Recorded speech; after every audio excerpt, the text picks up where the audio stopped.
Hello guys, நம்ம போன வீடியோவில் பார்த்த கோட்டக்குப்பை கஸ்டமருடைய இன்னொரு வீடு தாங்க இது. நம்ம போன தடவை பார்த்த மாதிரி இந்த ஏசிலையும் அதே மாதிரி சம்பவம் ஆகி போச்சுங்க. என்னடா அதுன்னு திறந்து பார்த்தா அதுலேயும் வந்து ஃபில்ட்ரு கவரில் மட்டும்தான் டஸ்ட் இருந்துச்சு.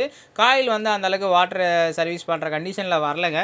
நம்ம வீடியோவை பார்த்துட்டு அதே மாதிரி நம்மளும் வாட்டர் சர்வீஸ் எடுத்துக்கலாம் அப்படின்றதுக்காக கஸ்டமர் கால் பண்ணியிருந்தாங்க. ஸோ நாமளும் ட்ரஸ்டபுளாக இந்த ஏசிக்கும் வாட்டர் வாஷ் தேவையில்லை, வெறும் ஜென்ரல் வாஷ் மட்டுமே போதும் அப்படின்னு சொல்லிட்டு ஜென்ரல் கிளீனிங் மட்டும் பண்ணிட்டோம்.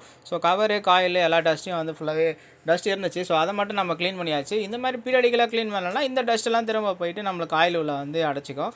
ஸோ அதெல்லாம் இண்டோர் வேலையெல்லாம் முடிச்சுட்டு அவுட்டோரில் போயிட்டு எவ்வளோ கேஸ் இருக்குது அவுட்டோர் பர்ஃபார்மன்ஸையும் ஆன் பண்ணி செக் பண்ணியாச்சு. அவுட்டோரும் வந்து பக்கா கண்டிஷனில் தான் இருக்குது. அந்தளவுக்கு ஆயிலையும் டஸ்ட் இல்லை. ஸோ இதுவும் வந்து பார்த்திங்கன்னா வாட்டர் வாஷ் வந்து ரெக்கமெண்ட் இல்லை. ஸோ நம்ம ஆன் பண்ணி பார்த்தோம், கூலிங் நல்லாவே வருது. ஸோ இதுவே போதுமானதாக இருக்குது. இந்த போல் சர்வீஸ் வேணால் என்னை கான்டாக்ட் பண்ணுங்கள். தேங்க்யூ ஃபார் வாட்சிங்.